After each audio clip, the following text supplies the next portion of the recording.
और समस्त सम्मान मूर्तियों का हम सम्मान करतल ध्वनि से चाहेंगे। माला और भेंट के समय को ना बजाते हुए अगर आप लोग जोर से ताली नहीं बजाएंगे तो मैं तिलक और माला से करूंगा, तो समय ज्यादा लगेगा। तो आप जरा जोर से तालियां बजाइए ताकि देखो अपना प्रोग्राम सामने आया तो हाथ खोल करके सामने आ गए। बहुत बहुत धन्यवाद आप सभी लोगों को। किसी ही कभी हमें लगता ही नहीं है कि वो हमसे दूर है या कहीं और विराजमान है, खासकर कोटा वालों को तो कभी नहीं लगता। हाँ मैं सबसे पहले इस सब जो आपको दिख रहा है ये महाविद्यालय परिवार का तामझाम, उनका ही दीक्षांत समारोह, उनका ही विदाई समारोह, उसके संचालित करने वाले यशस्वी प्राचार्य पंडित धर्मेंद्र कुमार शास्त्री से निवेदन करूंगा कि वो मंच पे आए, बैठे मत, वापस यहाँ आ जाए। आए एक बार। आप विद्यालय परिवार वालों से अपेक्षा है कि आप करतल ध्वनि से उनका स्वागत करें। और अभिन्न रूप से सहयोग करने वाले सौरभ जी शास्त्री, पंडित सौरभ जी शास्त्री कौन है? हाँ आइए सौरभ जी। हमारे हाथ पैर सिर जहाँ भी कहें वो सभी को आज पंडित रतन जी शास्त्री हमारे महाविद्यालय और ट्रस्ट के निदेशक, उनसे मैं अनुरोध करूंगा सभी मंच पे आए, बैठे नहीं लेकिन मंच पर जरूर आए। सभी कोटा वासियों को प्रिय परिचित हैं। सर्वप्रथम तो धन्यवाद संचालक जी को कि हमारे लिए जैसा कि बताया कि कोटा में अपने लगते हैं, घर के लगते हैं, और साथ ही मुख्य अतिथि भी बनाया। मैंने होस्ट और गेस्ट दोनों के रूप में हमें पद दिया, उसके लिए बहुत बहुत धन्यवाद। पूज्य गुरुदेव श्री कांजी स्वामी के पुण्य प्रभावना योग में जो वीतराग शासन की तत्व प्रभावना पूरे देश और विदेश में हो रही है, उस सब के लिए आज वो भले हमारे बीच में नहीं है, लेकिन परम आराध्य देवशास्त्र गुरु के साथ हम गुरुदेव श्री के प्रति कृतज्ञता ज्ञापित करते हैं कि जिसके कारण ही इस तरह के विद्यालय महाविद्यालय पूरे देश में संचालित हो रहे हैं। आज 12 संस्थाएं पूरे देश में चल रही हैं, एक पूरे मुमुक्षु समाज का एक बहुत बड़ा गौरव है। दूसरे मैं कृतज्ञता ज्ञापित करना चाहूँगा, यहाँ बहुत से बुजुर्ग लोग बैठे हुए हैं, मंच पर भी आदरणीय बाबूजी मदन लाल जी साहब बैठे हुए हैं। मुझे मालूम नहीं है कि ये यहाँ कोटा बैराज कब बना और कब से यहाँ नहर से सिंचाई होने लगी, ये उनको पता होगा, चाहे 40 साल हो 50 साल पहले हो। इस जगह पर जिस तरह की इस क्षेत्र में आज हरियाली है, ऐसी हरियाली पहले नहीं होगी जबकि कोटा बैराज नहीं होगा, सूखा रहता होगा, बहुत कम खेती होती होगी।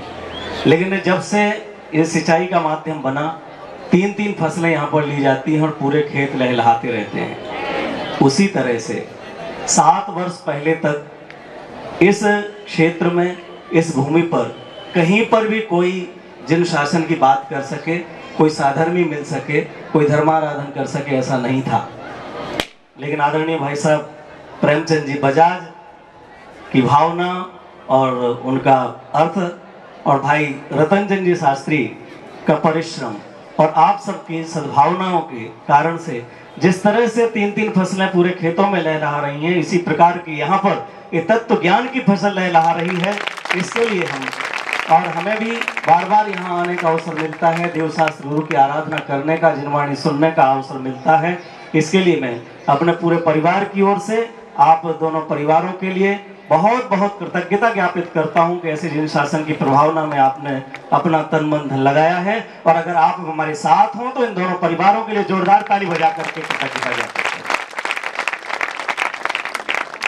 हूँ। अब मैं कहना चाह रहा हूँ, हमारे जो दीक्षार्थी विद्यार्थी यहाँ पर बैठे हुए हैं, जिनके नाम भी ऊपर लिखे हुए हैं, नाम नहीं पढ़ रहा हूँ, लेकिन इन विद्यार्थियों के लिए भी गौरव है। हमें भी ये गौरव अवसर मिला था कि जब ये केवल राहुल बन करके आए थे, राजेश बन करके आए थे, अभिनय बन करके आए थे, लेकिन इन नामों के आगे और पीछे एक एक शब्द और लग चुका है, पंडित और शास्त्री का। ये पंडित और शास्त्री का जो पद आपको मिला है, यह इस महाविद्यालय की देन है। ये देवशास्त्र गुरु की आराधना का सुफल है। ये पूरी समाज को अपेक्षा है, मुझे अपेक्षा है, महाविद्यालय को अपेक्षा है कि जो आगे और पीछे दो नाम आप लेकर के यहाँ से विदा होने वाले हैं, इनका गौरव बनाए रखना। ये देवशास्त्र गुरु के आराधना के कारण आप और हम, मैं भी कुछ नहीं हूँ, आप तो भी एकदम विद्यार्थी हैं, अभी तो परीक्षाएं चल रही हैं, वास्तव में शास्त्री हुए ही नहीं है। विश्वविद्यालय से डिग्री आने में और यहाँ की डिग्री देने में कुछ घंटे बाकी हैं, और वहाँ विश्वविद्यालय से मिलने में कुछ महीने बाकी हैं। फिर भी पूरी समाज आपको अभी से एक विद्वान के रूप में देखती है, हमें एक विद्वान के रूप में देखती है, तत्व प्रचारक के रूप में देखती है। उतना ही वात्सल्य और सम्मान हमारे लिए मिलता है।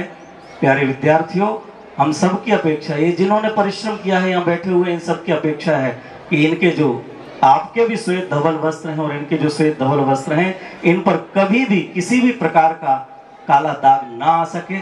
इनको कभी ये कहते हुए ना लगे कि ये विद्यार्थी हमारा है, शर्म आती है। आप लोग अपने आचरण से, अपनी प्रतिभा से, अपने वात्सल्य से, अपने स्नेह से, और कल जो भावनाएं व्यक्त की हैं इनके प्रति और तत्व के प्रति, उन भावनाओं को निरंतर जीवंत रखें। इसमें आपका और हमारा गौरव रहेगा। जो आपने अध्ययन किया है, जो आपने अभ्यास किया है, बहुत कुछ मिलता है विद्यार्थी जीवन में। अनुशासन होने के नाते कभी कुछ कहा जाता है, उन सब चीज़ों को भूलने का है। कुछ ही समय में हो सकता है आप लोगों में से कोई यहाँ अधीक्षक बन करके बैठ जाए, 2-5 साल बाद कोई प्राचार्य बन करके आ जाए। इससे आगे की अभी संभावना नहीं है और होनी भी नहीं चाहिए। लेकिन इतना रहते हुए आप लोग यहाँ पर कहीं पर भी पहुंच सकते हैं, ये आपसे हमें अपेक्षा है कि आप जरूर इस पर खरे उतरेंगे और ऐसा ही करना चाहिए। साथ ही मैं कहना चाह रहा हूँ समाज से भी, ये प्यारे प्यारे विद्यार्थियों को बहुत परिश्रम जो लोग करते हैं, क्योंकि मैं खुद यहाँ ये 7वां-6ठा साल हो रहा है और हमारे यहाँ 10 साल हो चुके हैं। माने हमारा 6ठा बैच इस साल निकलना है बांसवाड़ा में।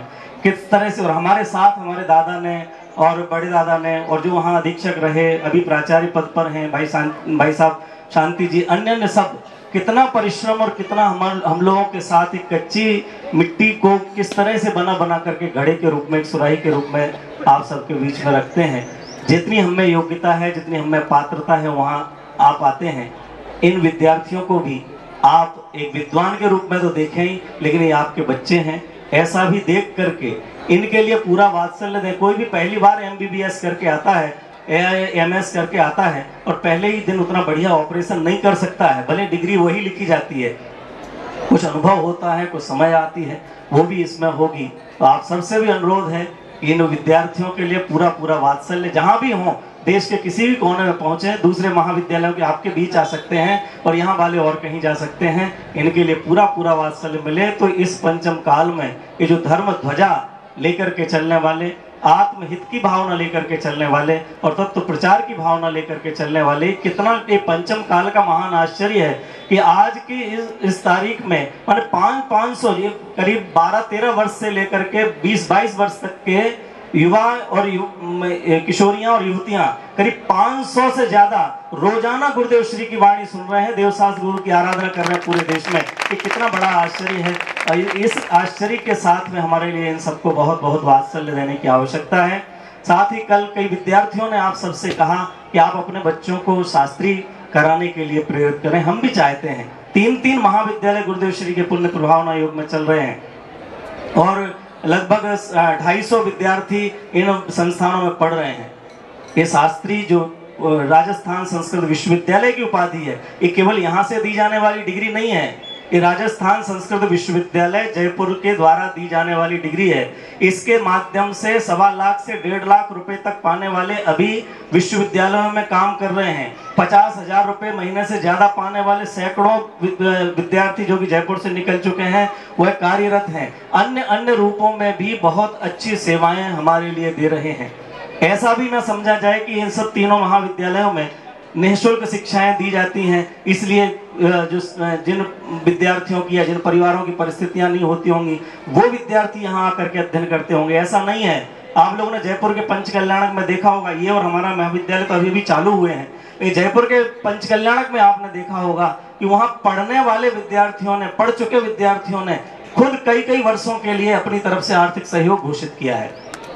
आपको मैं बताना चाहूंगा, आपके यहाँ पर जो अभी प्रातः काल ही 3 दिन से लगातार विधान करा रहे हैं भाई अंकित कुमार जी शास्त्री, जो कि उदयपुर के पास के बहुत छोटे से गांव से आए हैं, लोणदा से। उसकी बहन ने भी शास्त्री किया है।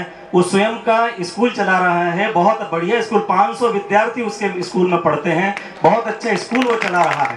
और उसकी एक ब्रांच और खोल ली। केवल इतना ही नहीं, मैं आपको बताना चाहूंगा कि राजस्थान का पहला बालिका विद्यालय जो उदयपुर में खुला है, उसके संस्थापक, उसका परिवार 25 लाख रुपए देकर के उन्होंने बालिका संस्थान प्रारंभ किया है।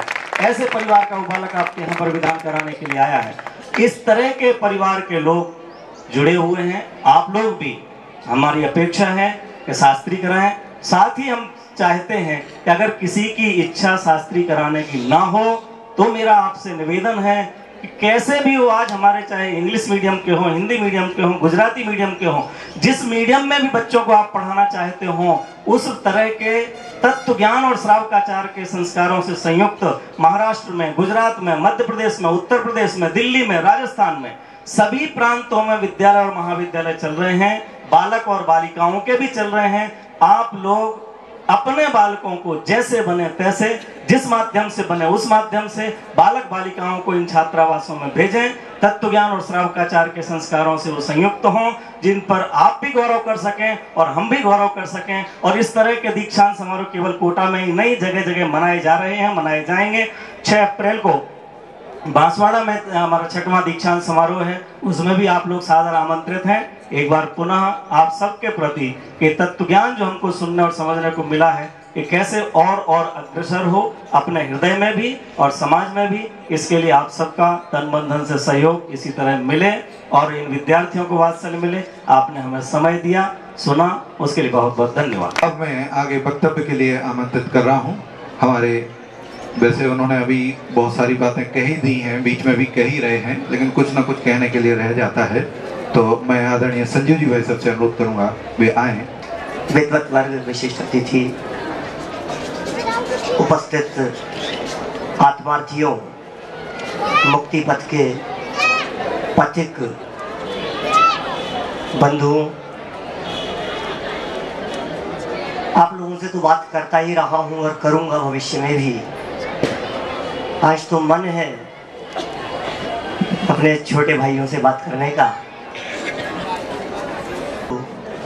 मिला जिन धर्म, ये बहुत भाग्य से मिल गया है, ये जिन धर्म जो हमारे को मिला है। अभी चर्चा की थी ना, जिनवाणी सुनने का अवसर मिलना ये बड़े भाग्य से होता है, और सुनाने का अवसर मिलना वो कितने भाग्य से होगा, समझ लो। लोक की सर्व विद्याओं में सर्वोच्च विद्या है अध्यात्म विद्या। क्यों है सर्वोच्च? क्योंकि दुनिया की किसी विद्या के पास में परमानेंट सुख की गारंटी नहीं है, लेकिन जिस विद्या को आपने प्राप्त किया है उसमें परमानेंट सुख की गारंटी है। आजीविका मिलेगी कि नहीं मिलेगी, कितनी मिलेगी, उसकी गारंटी तो मैं नहीं दे सकता, लेकिन अल्पकाल में अनंत सुख स्वरूप मुक्ति लक्ष्मी मिलेगी, इस बात की मैं गारंटी अवश्य दे सकता हूं। कैसा जीवन होगा आपका, कैसा होना चाहिए। होली का दिवस है ना आज तो।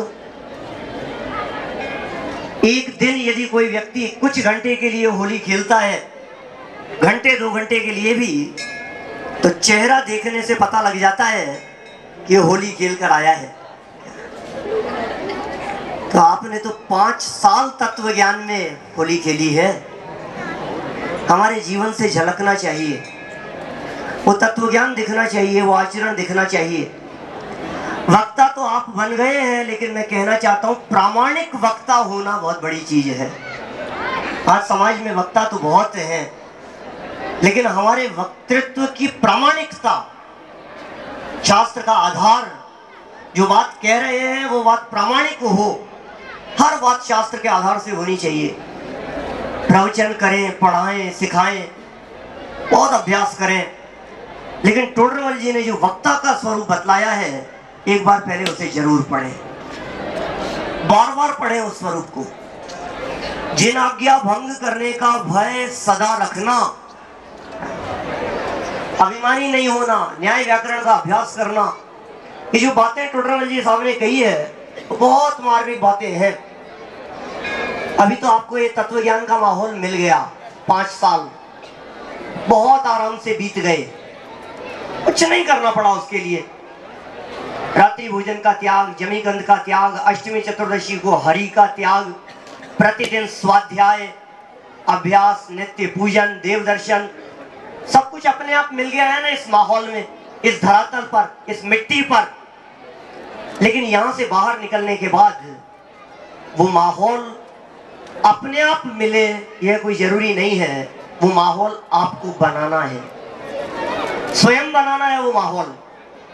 प्रवचन करो, मंदिर में बैठो, चर्चाएं करो, ये मत सोचना कभी कि सुनने वाले नहीं आते, साहब क्या करें। हमेशा कहता हूं, हमारे महाविद्यालय में भी ऐसा कहते हैं, साहब क्या करें, हम तो पढ़ाना चाहते हैं, हम तो प्रवचन करना चाहते हैं, लेकिन श्रोता ही नहीं मिलते। आप शुरुआत करो, श्रोता अवश्य मिलेंगे, सुनने वाले अवश्य मिलेंगे। ये स्वाध्याय साधारण बात नहीं है। प्रतिदिन स्वाध्याय जिसके जीवन में होता है वो अल्पकाल में मुक्ति का अधिकारी होता है। स्वाध्याय को परम तप कहा है आचार्यों ने, ये साधारण नहीं है। आचार्य कुंद स्वामी ने सम्यक दर्शन की प्राप्ति के प्रकारांतर से उपायों की चर्चा करते हुए सम्यक दर्शन की बात कही है। द्रग मोह क्षय हो इसलिए स्वाध्याय करना चाहिए।